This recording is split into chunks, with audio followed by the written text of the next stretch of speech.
Educación al Día, espacio alternativo y pluralista del equipo sindical de educadores demócratas de Antioquia. Dirección General, Omar Arango Jiménez. Escúchelo de lunes a viernes a partir de las 7:30 de la noche en los 1020 de emisora Claridad de Todelar. Somos comunicación, lucha y servicio. Hola, ¿qué tal, amables oyentes de Educación al Día? Muy buenas noches. Les recordamos que este es el espacio radial del equipo sindical de educadores demócratas del departamento de Antioquia. Mi nombre es Karina Arango Carbonó y a esta hora les doy la bienvenida a este espacio radial para la educación y temas de actualidad. A esta hora saludamos a quienes nos sintonizan a través de www.educacionaldia.com.co, también a través de nuestro canal de YouTube Educación al Día. Les recordamos que estamos en cadena con Radio Farallones y la cadena HSCH. Bienvenidos. Los docentes y estudiantes queremos volver a las clases presenciales en entornos seguros. FECODE reitera que es responsabilidad del gobierno garantizar condiciones previas y verificables, bioseguridad y respetar los preceptos científicos. La educación pública requiere inversión, no presión ni apuros. Primero está la vida y la salud. Unidos vamos con FECODE. Amigos, ¿qué tal? Les habla Luis Guillermo Troya, comunicador social y periodista. Los invito a escuchar todos los días a partir de las 6 de la mañana el informativo Troya Noticias Edición Central por la emisora virtual www.educacionaldia.com.co que dirige Omar Arango Jiménez. Originamos desde Bogotá la cadena radial hsch.com y troyanoticias.com. Los esperamos. Troya Noticias. El poder de la credibilidad. Iniciamos nuestro programa Educación al Día la noche de hoy y a esta hora nos acompañan el ejecutivo de FECODE Omar Arango Jiménez y el abogado Sócrates Pérez, quienes estarán hablando de un tema muy importante y es precisamente la construcción de paz en nuestro país. Escuchemos a continuación. El gobierno y las FARC han coincidido en que el eje del proceso de La Habana es construir la paz territorial. Para hablar de este importantísimo tema hemos invitado en el día de hoy al abogado Sócrates Pérez, asesor jurídico de ADIDA, quien también nos plantea que la paz territorial es un enfoque de política pública que se inspira en 7 ideas básicas. Escuchemos al abogado Sócrates Pérez. La paz territorial podemos iniciar definiéndola como una participación ciudadana. Pero en esta participación ciudadana debemos tener en cuenta varios aspectos y la podemos dividir en 7. En un primer aspecto, la paz y el desarrollo territorial están estrechamente relacionados. Esto quiere decir que la calidad y la sostenibilidad de la paz depende del desarrollo de los territorios. En un segundo aspecto podríamos mirar entonces la paz, que ella se consigue, se amplía con el goce de los derechos del conjunto de la población y sobre todo de la población más vulnerable. En un tercer aspecto encontraríamos que no se considera una receta. Cada territorio, no se considera como una receta, sino que cada territorio tiene unas particularidades y unas necesidades y de acuerdo a ello tenemos que entrar a mirarla. En un cuarto aspecto encontramos que tanto el diseño, la ejecución y el seguimiento debe primar el enfoque territorial sobre el enfoque sectorial. En un quinto aspecto es una consecuencia que debe fortalecerse la descentralización como mecanismo de distribución de bienes hacia las regiones, mirar más las regiones y no tener ese tipo de bienes y servicios centralizados. En un sexto aspecto encontramos que el contexto colombiano inicialmente, la paz la vemos como que debe implicar en reconocer deudas acumuladas a los campesinos y en especial al sector rural.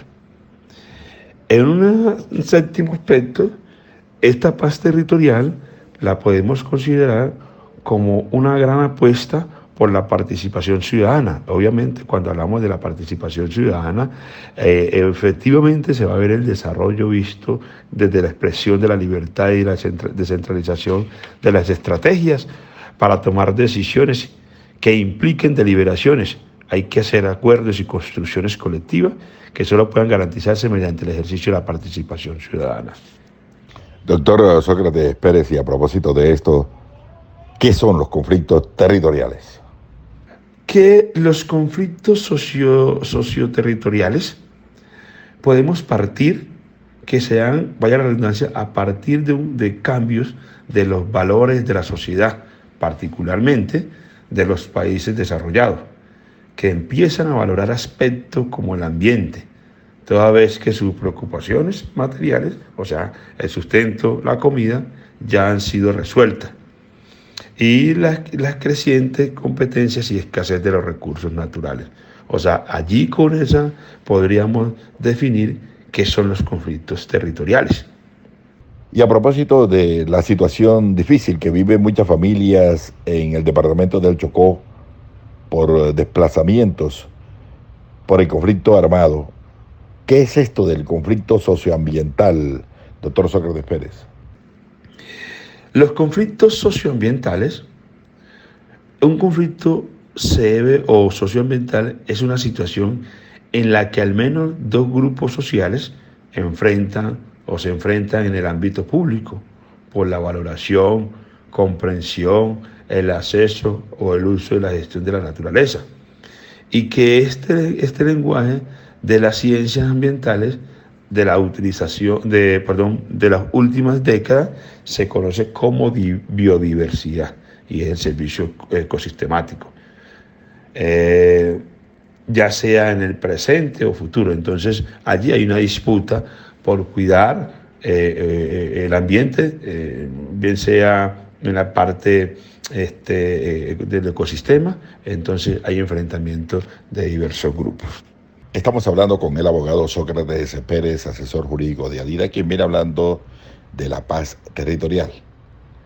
Doctor Sócrates Pérez, pero ¿qué características tienen esos conflictos socioambientales? ¿Qué características pueden tener en conflictos socioambientales? Hombre, las características son diversas por cuanto podemos iniciar como ocurre cuando hay una confrontación entre actores en el ámbito público por distintas formas de concebir, de valorar, usar la naturaleza, o por distintas desigualdades del acceso de la consecuencia del territorio a la naturaleza o la utilización del mismo. Otro aspecto podríamos también tenerlo, que tiene que ver sobre un territorio entendido como una construcción socioecológica y multidimensional. Otro aspecto podría ser que se involucran relaciones de apropiación construida históricamente entre actores y sus territorios. Aquí se adoptan nociones de territorialidad para relaciones como producciones. También hay otros que se pueden considerar como que se involucran distintas visiones del mundo en la forma de marcar las realidades asociadas a su vez de diferentes lenguajes, como de valoración, diferentes formas de conocimiento, diferentes prácticas y diferentes formas de apropiarse del territorio. También involucran distintas escalas geográficas, políticas, administrativas, entre otras. Tiene lugar en el contexto de asimetría de poder entre los actores, asimetría que se manifiesta en diferentes dimensiones. Y cuando hablo de las diferentes dimensiones, inicialmente sobre quién tiene el acceso a la naturaleza y sus beneficios, pero también, entre otros, sobre quienes definen el marco del análisis del problema, quienes definen el lenguaje de la valoración que se usa y el conocimiento legítimo, y quien define cómo se dan los procesos de diálogos. Hay otra característica que también puede tenerse en ese escenario, que es la distribución de la inequitativa del conocimiento y la información, y la asignación de mayor legitimidad a unos conocimientos sobre otros. que están estrechamente ligados a esta simetría de poder. O sea que aquí más un tema que uno lo miran por la desigualdad, pero esa desigualdad va más ligada al tema del poder. Y un último aspecto podríamos mirarlo como característica que resulta fundamentalmente de dar cuenta de la materialidad del conflicto. Por ejemplo, el estado de la biodiversidad y los servicios ecosistemáticos y sus tendencias futuras.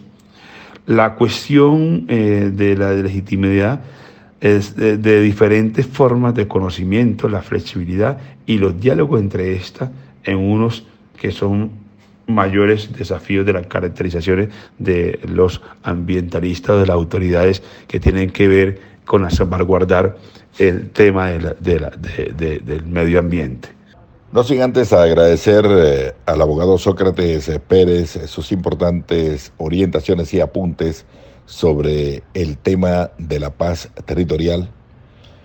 Queremos preguntarle finalmente, doctor Sócrates Pérez, ¿qué escenarios facilitan la transformación de los conflictos que hemos mencionado en el día de hoy? Siga usted. Pues un escenario propicio para la transformación del conflicto tiene que tener también unas características y son las disposiciones reales al cambio por parte de los actores involucrados, la confianza que estos actores y el proceso de diálogo como tal debe existir. Si no hay confianza no hay absolutamente nada. La representación de los procesos de todos los actores involucrados en el conflicto, reconocimiento y capacidad de la articulación de las diferentes formas del conocimiento a los acuerdos y a las decisiones que se deriven de esto. Otro sería el acceso a la información por parte de todos los actores y construcción de legitimidad de dicha información. Es importante tener aquí que la finalización de un proceso de diálogo y de acciones propuestas como resultado de los acuerdos. Por ejemplo, alternativa productiva en los casos de restricción de esta. En un acuerdo tienen que existir parámetros que las partes deben cumplir. Muchas gracias por la entrevista. Esperemos sea de útil esta información que podemos compartir con todos ustedes. Los docentes y estudiantes queremos volver a las clases presenciales en entornos seguros. FECODE reitera que es responsabilidad del gobierno garantizar condiciones previas y verificables, bioseguridad y respetar los preceptos científicos. La educación pública requiere inversión, no presión ni apuros. Primero está la vida y la salud. Unidos vamos con FECODE. Amigos, ¿qué tal? Les habla Luis Guillermo Toroya, comunicador social y periodista. Los invito a escuchar todos los días a partir de las 6 de la mañana el informativo Troya Noticias Edición Central por la emisora virtual www.educacionaldia.com.co que dirige Omar Arango Jiménez. Originamos desde Bogotá la cadena radial hsch.com y troyanoticias.com. Los esperamos. Troya Noticias, el poder de la credibilidad. Y estamos de vuelta aquí en nuestro programa Educación al Día y se realizó una importante rueda de prensa con organizaciones sociales, congresistas y ciudadanos quienes convocan a una cumbre para hacer realidad la renta básica en Colombia. Por eso vamos a escuchar a continuación algunas de las intervenciones más importantes de este evento. Escuchemos entonces a continuación al profesor Luis Jorge Garay. Él es magíster en economía y también doctor en economía. Escuchemos. La renta básica está íntimamente ligada al goce efectivo de los derechos humanos. Su justificación está tanto a la luz de la jurisprudencia internacional a partir de la Declaración Universal de los Derechos Humanos, como de la Constitución y el bloque de constitucionalidad colombiano. Hay tres elementos claves sobre los derechos humanos. Uno, el fin de los derechos humanos es liberar a los ciudadanos del temor y de la miseria y de poder tener una garantía a unas condiciones de vida digna. Segundo, La Constitución Política de Colombia, en el marco de la Carta de 1991, enfatiza en la necesidad de observar el derecho a existir y a la promoción de una igualdad real y efectiva entre todas y todos los miembros de la sociedad colombiana. Y el tercer elemento es que se trata esta renta básica de un derecho de ciudadanía como garantía de libertad y de una existencia digna. Estos tres elementos básicos de la jurisprudencia internacional y nacional llevan a soportar, a dar los fundamentos heurísticos de una renta básica de ciudadanía. La renta básica de ciudadanía es definida como un ingreso distribuido por el Estado a cada miembro de la sociedad con un pleno ejercicio del derecho de ser ciudadano, incluso si no quiere trabajar de manera remunerada o dicho de otra forma, independiente de cuáles sean sus otras posibles fuentes de renta y sin importar con quién conviva. En este marco se ha discutido en el mundo y en Colombia la necesidad de tener una renta básica universal ciudadana. Con este marco de referencia, pero muy importante, en consulta con las condiciones económicas, sociales y de la situación de desequilibrio estructural que viene padeciendo desde hace décadas y que se ha agravado de las finanzas públicas de Colombia, en esta ocasión, como una medida de transición, se propone una renta básica ciudadana ampliamente focalizada y permanente, de tal manera que cubra al menos al 60% de la población colombiana que en la actualidad está en situación de pobreza y extrema vulnerabilidad. Esto con un carácter transicional, con búsqueda de asentar una renta básica universal, siempre consecuente con la evolución económica, social, el comportamiento, la inflación, la situación de las finanzas públicas, entre otros factores. En estas circunstancias realistas para la condición colombiana, se propone una renta básica permanente ya con las características que más adelante voy a mencionar.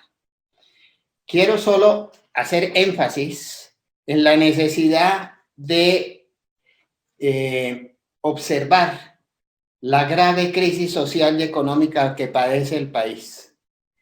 Hoy se puede decir que a raíz de la pandemia no solo se han develado fracturas sociales muy serias en términos de pobreza y de desigualdad, sino que la misma pandemia ha agravado muchas de estas fracturas sociales, a tal punto que hoy podríamos decir que en Colombia se ha retrocedido más de década y casi década y media en términos de avances en la lucha contra la pobreza y una reducción lenta pero relativa de la desigualdad.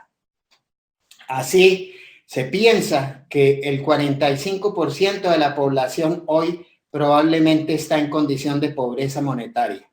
La última encuesta del DANE del desempleo para diciembre de 2020 muestra que la percepción subjetiva de los jefes de hogar encuestados señalarían que cerca de un 43% se consideran bajo la línea de pobreza.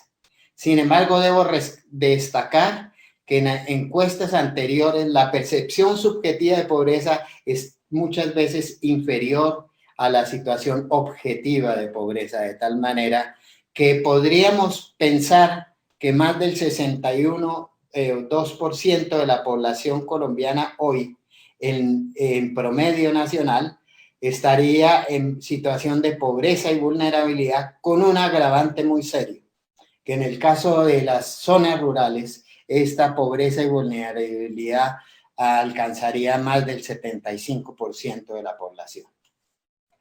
Ante estas circunstancias, pensamos que es fundamental desarrollar una política social activa, consistente en una renta básica universal ya focalizada al 60% de la población colombiana, es decir, que tenga como objetivo el llegar hasta 7.5 millones de hogares en el país.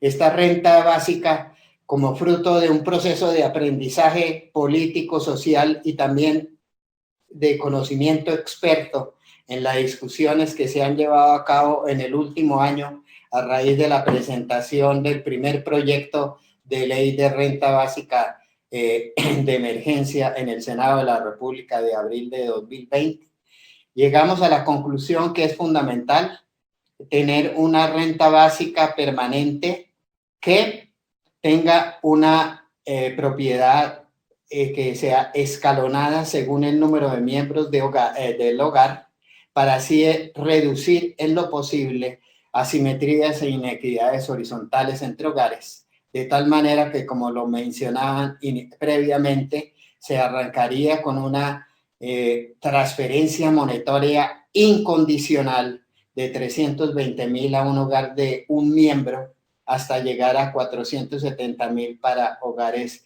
de 5 o más miembros. De esta manera se logra tener una transferencia que garantice unas condiciones mínimas de vida digna. Obviamente se buscaba y se desearía tener una renta básica universal y además de mayores montos, pero para que la propuesta sea realista, practicable en el inmediato plazo, hemos de consultar seriamente las restricciones financieras y fiscales del país y por lo tanto hemos considerado que tener un costo fiscal de 3.7% en el año 2021, que implicaría 2.5 puntos porcentuales del PIB por encima de lo que actualmente el gobierno nacional dedica a los 4 programas de transferencias monetarias en el país, a saber, Familia en Acción, Jóvenes en Acción, Adulto Mayor e Ingreso Solidario, llevarían claramente a la posibilidad de financiar este ambicioso, necesario e indispensable programa social. Con esta propuesta estamos subsumiendo todos los 4 programas sociales recién mencionados en un único programa de renta básica permanente, con la focalización que hemos hablado del 60% de la población colombiana. Por último, debo destacar que las fuentes de financiación disponibles que podemos prever de una manera transparente y que no atenta contra la estabilidad económica del país y financiera del sector público colombiano consistiría en 3 puntos fundamentales. 1, la utilización de buena parte de los recursos disponibles del FOME a hoy en día, que podemos pensar que podrían ser de 10 a 12 billones de pesos para este fin, que corresponde clara y enfáticamente a uno de los objetivos previstos para la utilización de recursos del FOME, en cuanto que la renta básica permanente ya sería también, aparte de una política pública que favorezca paliar las condiciones de pobreza y vulnerabilidad de un amplio grupo de hogares, también sería una fuente de apalancamiento de la demanda interna para la contribución a la reactivación de la economía colombiana. Y en eso corresponde a uno de los objetivos del FOME. En segundo lugar, proponemos que se emitan títulos, valores de deuda por parte del Gobierno Nacional Central al mercado secundario. Parte de ellos, a través de operaciones de mercado, podría ser adquirido por el Banco de la República, lo que no constituiría emisión primaria ni tampoco atentaría contra el nivel de deuda pública del país, dado que estaríamos previendo que fuera de menos del 0,5% del PIB.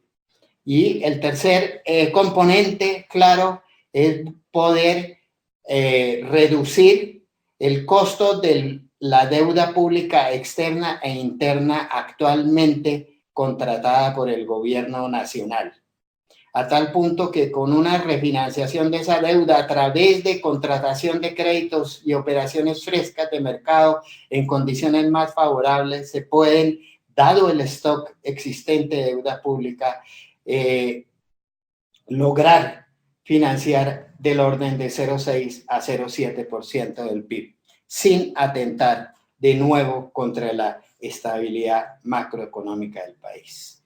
Con estos elementos es claro que es una política pública social, que no la única que se requiere dada la crisis económica y política del país, sino que tiene que ser complementada de manera importante por otras políticas de apoyo y generación de empleo, de inversión pública prioritaria, de inversiones en transición ecológica y de otras acciones que el país reclama para su transición hacia una sociedad ecológicamente, económica y socialmente sostenible en el mediano y largo plazo.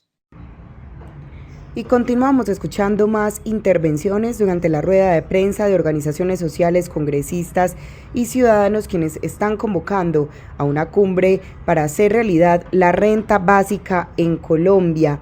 Vamos a escuchar a continuación a la doctora Carolina Corcho. Ella es vicepresidenta de la Federación Médica Colombiana.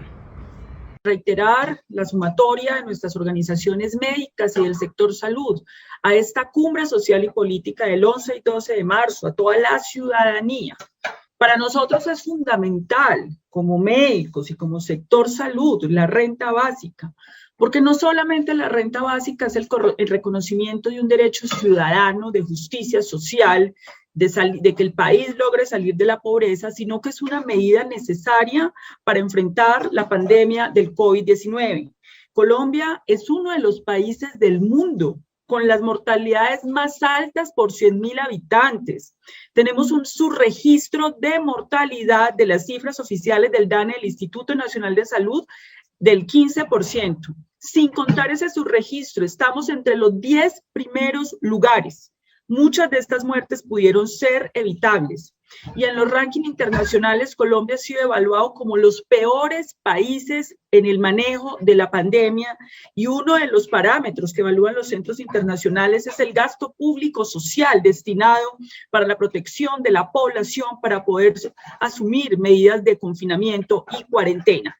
De otro lado, también debemos mencionar que casi que ya estamos seguros que no va a ser posible con cumplir el plan de vacunación que se ha propuesto el gobierno nacional. Hay un nivel de improvisación muy alto. Para que el país logre la inmunidad de rebaño, tendría que lograr la vacunación de 35 millones de ciudadanos este año. Eso implicaría que tendría que aplicar 220.000 dosis diarias.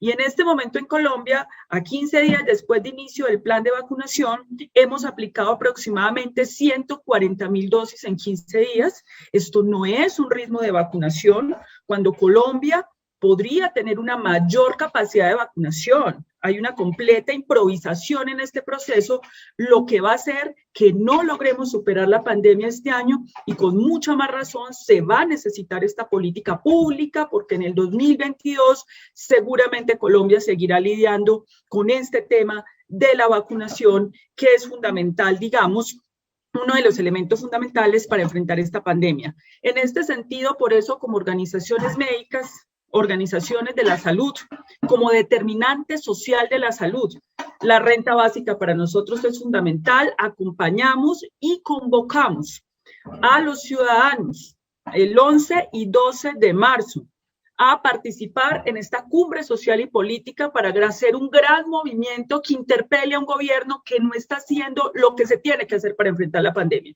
No porque lo digamos nosotros, sino porque ningún ranking internacional serio puede demostrar que en Colombia se está haciendo lo que se tiene que hacer para enfrentar la pandemia, y hemos perdido muchas vidas, porque muchas de estas muertes eran evitables. Eso también hay que dejarlo claro. Una epidemia puede acabar con la vida de mucha gente, pero muchas de estas muertes eran evitables.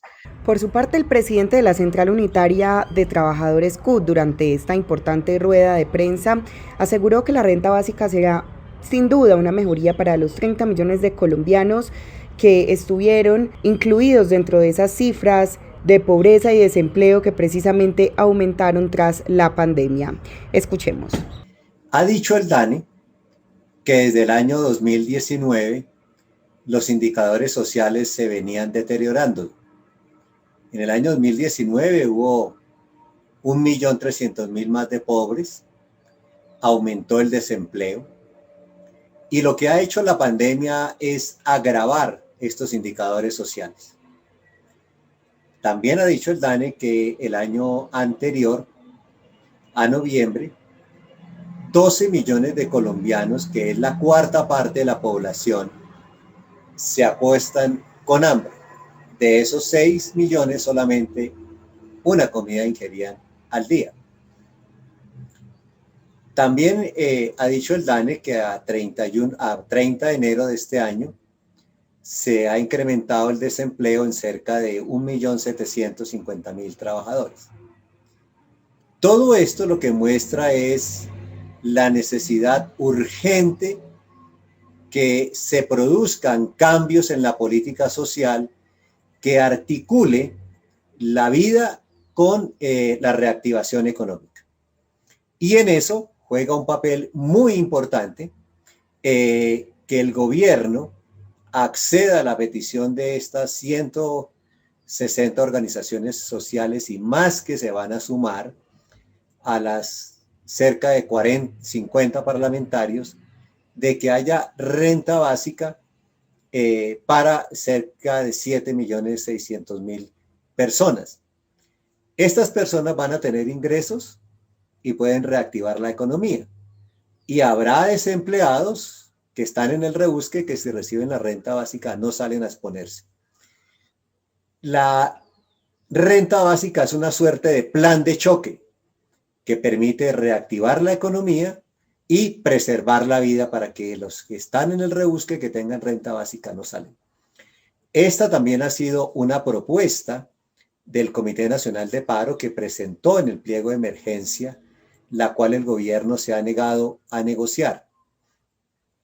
Y termino invitando a todos los actores sociales que nos acompañan, a las fuerzas políticas que nos acompañan, a que nos ayuden a preparar y a organizar el 28 de abril un paro nacional contra la reforma tributaria que va a agravar las circunstancias que hemos descrito, porque se piensa poner IVA a los alimentos, entre otras cosas, y contra las políticas de este gobierno que, como se ha expresado, no solucionan los problemas más graves que tienen los colombianos y las colombianas. Muchas gracias en nombre de la CUT, la CTC, la CGT. Y el sector del agro tuvo también representación en esta importante rueda de prensa y están en apoyo de la realización de esta cumbre para exigir una renta básica ya para 30 millones de colombianos. Vamos a escuchar a continuación a Jimmy Moreno, él es delegado de la Cumbre Agraria Popular y Campesina. Hemos visto cómo la pandemia develó los niveles de desigualdad y de pobreza y también del despojo, ¿cierto?, que ha venido haciendo el modelo a nuestras comunidades. Y en ese sentido también pues nos sumamos a esa voz de preocupación mediante la cual pues los recursos públicos se están destinando a favorecer el sector empresarial, el sector financiero y bancario de este país, como lo evidenció el año pasado en toda esa política que se desarrolló en el marco de la pandemia.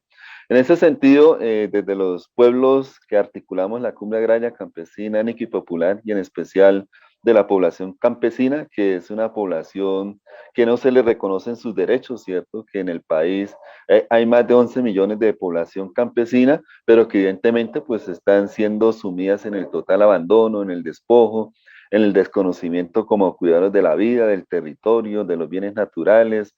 Y pues además de este tema de la renta básica, pues sí tenemos y hace parte como ese reconocimiento, ver efectivamente que nuestras territorialidades son parte de esa construcción de vida y esa construcción de poder tener alimentos, de poder tener efectivamente condiciones sociales que puedan un poco desarrollar una política de economía campesina en nuestros territorios. Y a su vez, pues hay mucha abundancia de alimentos, hay mucha abundancia de producción. Esperemos pues que estas se enfocan las políticas del Estado colombiano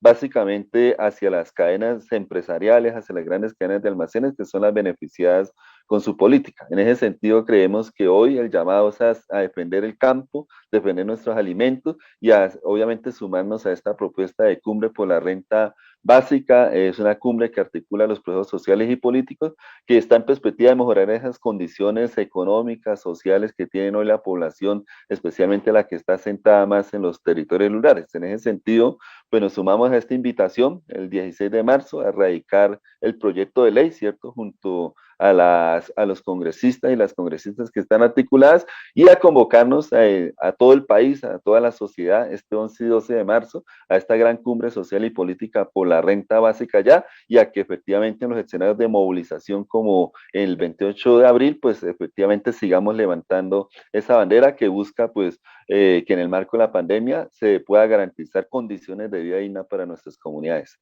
Y en representación de los trabajadores de las economías populares estuvo allí John Saúl Rivera. Escuchemos a continuación su intervención.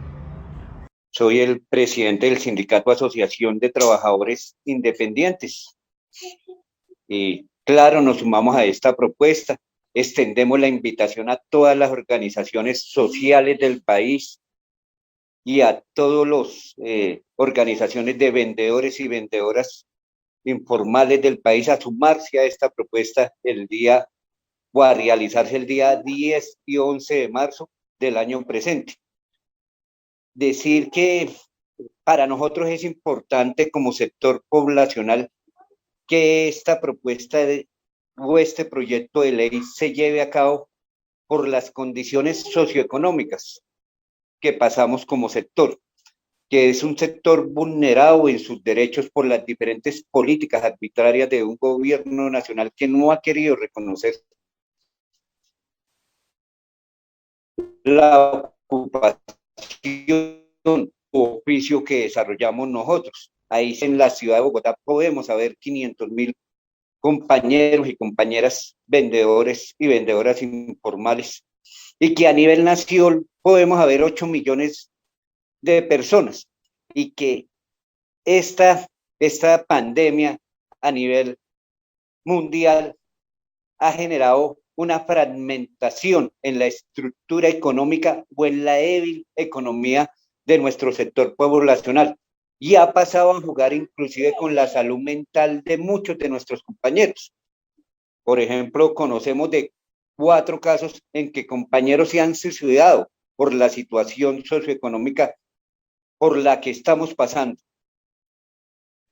Y si hablamos del tema de ayudas a este sector poblacional desde el gobierno nacional, diríamos que no han podido llegar a un cubrimiento ni siquiera del 10% de la población total.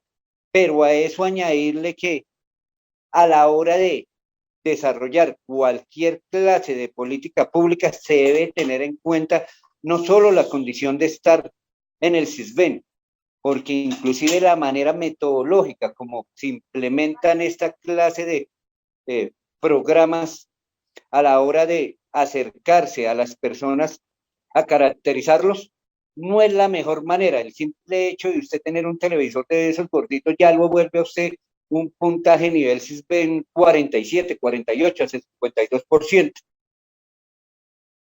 Acabo con esto reiterando la unidad de todos los sectores sociales, económicos y políticos de este país en torno a la unidad de esta propuesta. Reiterarle la invitación a la Cumbre Social y Política por la Renta Básica a realizarse el día 10 y 11 de marzo, y al sector, a nosotros el sector, compañeros líderes, lideresas, organizaciones de vendedores informales a nivel nacional, el día 5 de marzo a las 7 p.m. tendremos una reunión de todo el sector para poder ser escuchados e implementar desde la óptica propia nuestras propuestas dentro de ese gran proyecto de ley. Muchas gracias a todos y a todas las ciudadanas y congresistas que se encuentran viéndonos en este momento. Y las víctimas del conflicto armado también apoyan la realización de esta cumbre para la renta básica ya en Colombia. Escuchemos a continuación a Marta Solarte. Ella es una mujer víctima precisamente del conflicto armado en Colombia. Mi nombre es Marta Solarte, mujer víctima del conflicto armado, que está invitando en este momento a todas las mujeres, y no solamente las mujeres, sino a todas los 10 millones de víctimas de nuestro país, para que hagamos parte de forma masiva y activa en esta hermosa propuesta que es la renta básica y permanente. Yo creo que esto a las víctimas vendría a ser un aliciente y una ayuda de gran importancia que nos serviría para reconstruir nuestro proyecto social y nuestro tejido social, que por el conflicto armado lo hemos perdido. Y teniendo en cuenta que las mujeres históricamente hemos sido excluidas de muchos de los programas y de muchas posibilidades económicas por ser víctimas del conflicto, y teniendo también en cuenta que hemos sido estrategia de guerra y que en esto hemos perdido muchos de nuestros derechos. Yo creo que es el momento en que las víctimas tengamos esa gran posibilidad de resarcir nuestros derechos, de tener esa forma de volver a construir nuestro tejido social. Y teniendo en cuenta lo de la pandemia y del COVID, es de manera urgente, ya que la mujer hemos llevado la peor parte en este evento, porque nos hemos vuelto mujeres de cuido, en la que se ha incrementado más la violencia intrafamiliar, porque nos ha tocado el gran rol de estar cuidando a todo nuestro grupo familiar. Yo invito a todas las mujeres víctimas y a todas las víctimas del conflicto a que masivamente aportemos a esta gran propuesta y que se convierta de manera urgente en un proyecto de ley. Muchas gracias. Continuamos escuchando más intervenciones durante la rueda de prensa entre organizaciones sociales, congresistas y ciudadanos que convocan a una cumbre para hacer realidad la renta básica en nuestro país. Escuchemos a continuación al delegado de la Confederación Nacional de Comunales, Guillermo Cardona Moreno.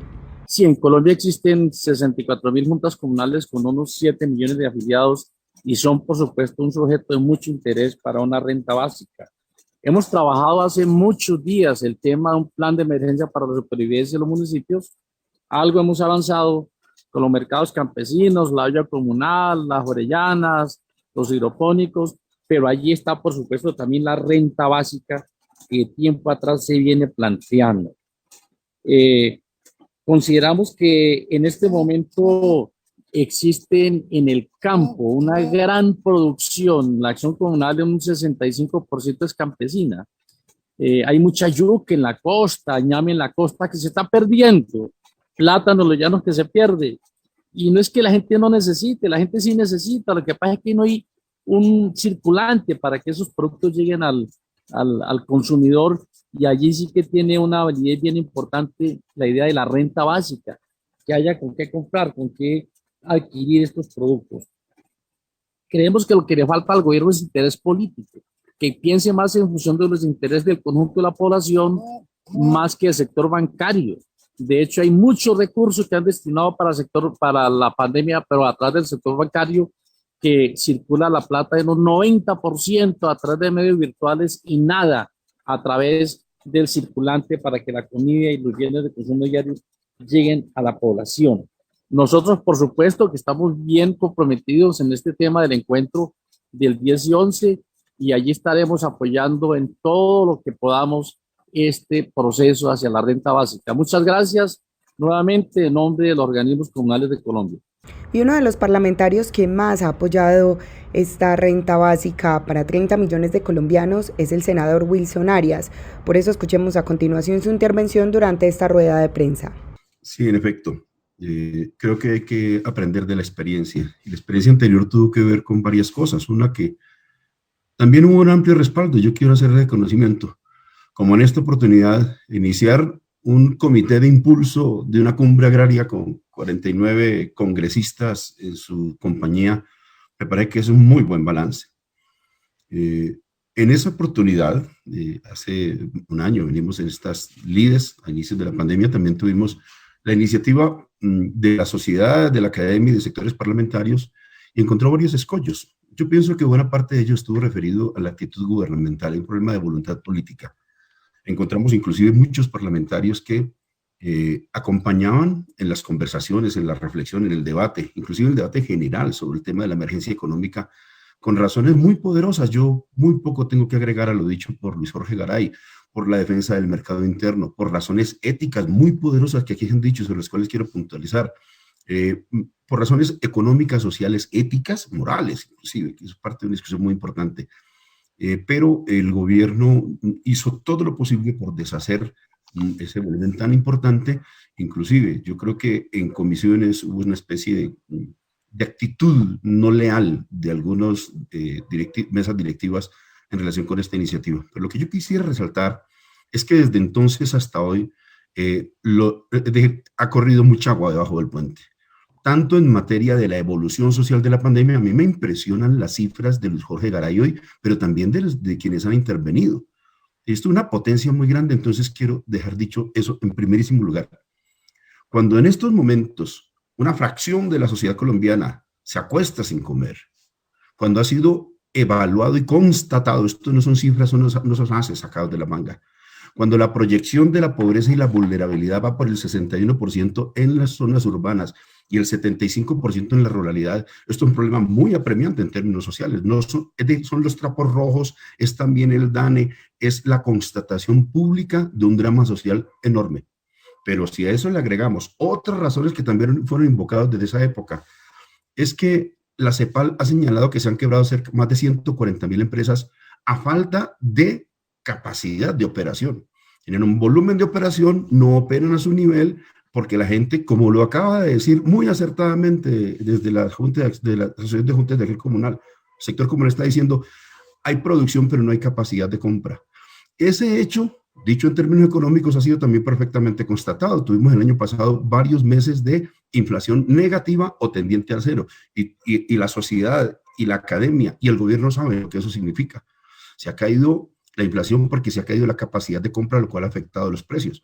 Pero igualmente se ha constatado algo que también desde entonces discutíamos, y es que sí es verdad que hubo una política expansiva del gobierno, es decir, hubo recursos circulantes, pero como aquí se ha denunciado, muy inteligente lo que han dicho las organizaciones sociales, no fueron a parar al común de la gente, a una noción de activación de la economía, de protección de los derechos, como se ha dicho acá, sino que fueron a parar algunas empresas. La más reciente denuncia, y esto por eso digo que está atravesado por un debate moral que tiene que estar en estos momentos llegando a tocar la puerta del Congreso de la República, es el resumen que quiero decir. Recientemente se ha denunciado que los subsidios a la nómina fueron a parar a los Gilinski, a las familias Ardila Lule, Sarmiento Angulo, en fin, Santo Domingo, pero no a las familias más pobres del país. Escuchar en esa audiencia, querida Yomar, a John Rivera diciendo, vendedores ambulantes y de economía popular suicidándose por la tragedia. Pues les quiero notar, los jóvenes asociados en la denuncia contra el ISATES también me han dicho de tentativas de homicidio y de homicidios constatados a propósito de un drama social inenarrable en estos momentos. Si este conjunto de razones no son suficientes para que el Congreso de la República voltee la mirada, creo que la última cuota la va a poner el movimiento. De modo que es la hora de la convocatoria de la sociedad civil. Yo estoy diciendo esto porque lo preguntan, pero las razones tan poderosas de la población se van a expresar en una cumbre con destino a reclamar la renta. Y bueno, acompañaré con mucho entusiasmo el paro convocado para el 28 y que sea en forma de reclamación para que de una vez por todas el Congreso de la República legisle como siempre debió hacerlo, y no a instancias de la falta de voluntad política del alto gobierno. Los docentes y estudiantes queremos volver a las clases presenciales en entornos seguros. FECODE reitera que es responsabilidad del gobierno garantizar condiciones previas y verificables, bioseguridad y respetar los preceptos científicos. La educación pública requiere inversión, no presión ni apuros. Primero está la vida y la salud. Unidos vamos con FECODE. Amigos, ¿qué tal? Les habla Luis Guillermo Toroya, comunicador social y periodista. Los invito a escuchar todos los días a partir de las 6 de la mañana el informativo Troya Noticias Edición Central por la emisora virtual www.educacionaldia.com.co que dirige Omar Arango Jiménez. Originamos desde Bogotá la cadena radial hsch.com y troyanoticias.com. Los esperamos. Troya Noticias, el poder de la credibilidad. Y estamos de regreso aquí en nuestro programa Educación al Día, y este próximo 28 de abril se realizará una gran jornada de movilización nacional en medio de una crisis laboral y económica ocasionada por la pandemia. Adicional a esto, hay otros eventos que se realizarán en el marco del Día Internacional de la Mujer. Por eso vamos a escuchar detalles de estos eventos de movilización y paro nacional. Escuchemos a Diana Gómez, miembro de la CTC, también habla Lina María Montilla, de la CUT Risaralda, y Jaime Montoya, presidente de la CUT Antioquia. Bueno, como en el 2019, que también nos movilizamos de una manera muy contundente contra el paquetazo. Este paquetazo del 2021 es un conjunto de medidas que el gobierno de Duque viene implementando y aspira a profundizar, todas regresivas y lesivas para el pueblo colombiano. Por ejemplo, en cuanto a la reforma laboral, pues se busca, como siempre dicen ellos, mayor flexibilidad en la relación laboral, pero eso se traduce en mayor precariedad laboral, o sea que no haya estabilidad laboral, los contratos por horas, la reducción de los parafiscales, un ataque a las cajas de compensación, que son un sistema que de todas maneras a todos los trabajadores nos han brindado importantes servicios. La reducción del salario mínimo, siempre dicen que el salario es muy alto y por todos los medios intentan que no tenga la cobertura o desaparecerlo o reducirlo. En esta rama laboral, pues han logrado avanzar, como decía la compañera Lina, con el 1174, porque con el decreto 1174 de 2020, pues se destruye el sistema de seguridad social, como para decirlo de una manera contundente, en el sentido que ya se pasa es como a un régimen asistencial, y entonces los trabajadores ya no tenemos, digamos, esa posibilidad de construir nuestro derecho a la pensión, ni de estar en el régimen contributivo de salud, donde, como decía la compañera, entonces tenemos derecho a licencia de maternidad, a incapacidades tanto hombres como mujeres, a pensión por invalidez. O sea, se perderían o se pierden, porque ya ese decreto ya empezó a regir una cantidad de derechos. Y pues entre otras cosas quiero comentarles que las centrales demandamos este decreto, ya fue admitida la demanda, y en estos días se están recibiendo intervenciones para que las organizaciones sociales que quieran ayudar y unirse a esta demanda pues lo hagan.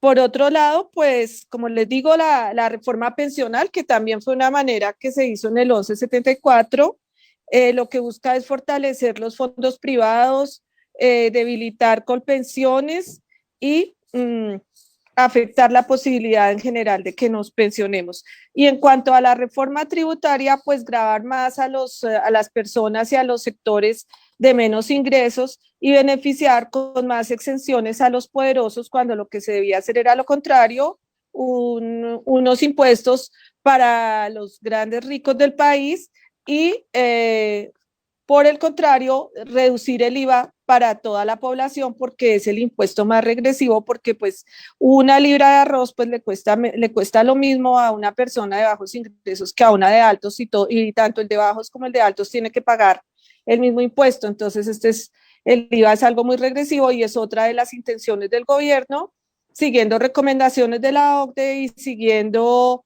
los pedidos de los gremios empresariales. Entonces, en general, este es el paquetazo contra el que luchamos, uniendo, pues, como ya dijimos, nuestro lema de vida, paz y democracia. Por vida, paz y democracia es el resumen que hemos tenido con la consigna con la que las centrales obreras y el Comité Nacional de Paro hemos salido a la calle desde precisamente todo el contexto del 19N, como una forma de llamar a todos los sectores sociales a que participemos de este proceso de movilización, a que realmente podamos trabajar y luchar por las condiciones que necesitamos en el territorio. Ya no se da muy bien los elementos de la pobreza extrema que se está incrementando cada vez más y se va a agudizar con la reforma tributaria, que es la verdadera vacuna que Duque está colocando al pueblo colombiano, ¿sí? Y que precisamente cuando hablamos de la vida estamos denunciando todos esos aspectos que tienen que ver con la implementación de los acuerdos de paz,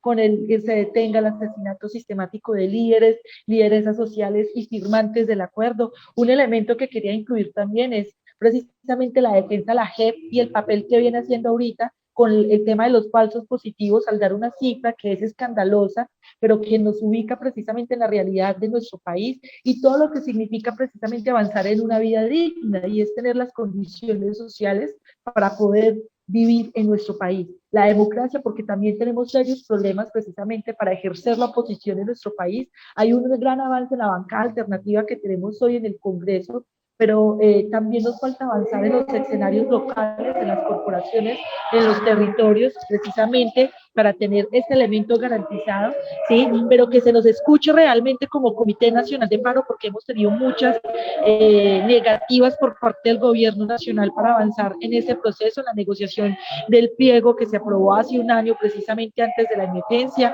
ahora el pliego nacional de emergencia que sigue siendo vigente. Los dos pliegos son elementos que recogen la consigna y que obviamente la vida y la paz son elementos fundamentales que están transversalizados en toda nuestra lucha, al igual que la democracia, y que si vamos a hablar de un paro, pues estamos llamando a todos los sectores a que preparemos ese paro en nuestros territorios, a que construyamos un movimiento social fuerte que participe en esta agenda de movilización que se ha aprobado, pero que también podamos generar los cambios y las reivindicaciones que tenemos en nuestros territorios, que aterricemos esta consigna a cómo hacer posible la vida, la paz y la democracia en Bogotá, en Antioquia, en Risaralda y en toda la gente que está conectada viendo este Facebook Live, ¿cierto? Porque la gente a veces ve abstracto precisamente la consigna, pero nosotros sí necesitamos decirle a la población cuál es la paz que queremos en Risaralda. No es la paz simplemente del acuerdo o el silenciamiento de los fusiles, son las condiciones que necesitamos para que los derechos básicos y sociales que necesitamos para que se garantice esa paz con justicia social, ¿cierto? Porque luchamos por la vida, ¿cierto? ¿Cuáles son esos aspectos de derechos humanos que se están vulnerando en el territorio? La implementación de los acuerdos, etcétera, y la democracia, que hay un pulso muy importante que se prepara para el 2022 y que nosotros no somos ajenos a eso y obviamente vamos a estar a la altura del momento político para actuar de la mejor manera. Hasta ahora lo que sí podemos reportar es que el Comité Departamental de Paro ha funcionado con unos muy buenos criterios de fraternidad y de unidad. Hemos tenido las diferencias, pero hemos logrado unificarnos en lo central y en estos momentos estamos unificados para eso.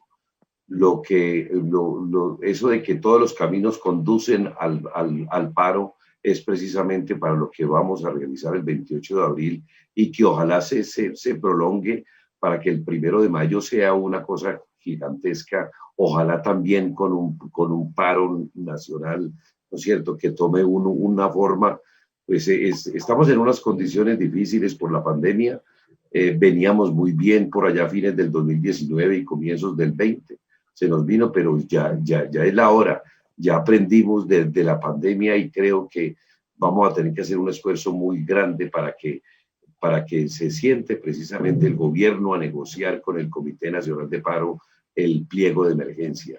Ese es el objetivo central. Vamos con toda para exigirle al gobierno que se siente a negociar, porque hasta ahora es un problema de fuerza, gracias a la movilización civilista que logremos realizar, que podemos obligar al gobierno a que negocie este pliego de emergencia. Amables oyentes, hemos llegado al final de nuestro programa Educación al Día. Les recordamos que este es el espacio radial del equipo sindical de educadores demócratas del departamento de Antioquia. Les recuerdo que soy Karina Arango Carbonó y agradecemos a todos por su sintonía. Les recordamos que nos pueden escuchar de lunes a viernes a través de www.educacionaldia.com.co de 7:30 de la noche a 8:30. También pueden sintonizarnos a través de nuestro canal de YouTube. También estamos en cadena con Radio Farallones y la cadena HSCH. Feliz noche para todos. Educación al Día, espacio alternativo y pluralista del equipo sindical de educadores demócratas de Antioquia. Dirección General, Omar Arango Jiménez. Escúchelo de lunes a viernes a partir de las 7:30 de la noche en los 1020 de emisora Claridad de Todelar. Somos comunicación, lucha y servicio.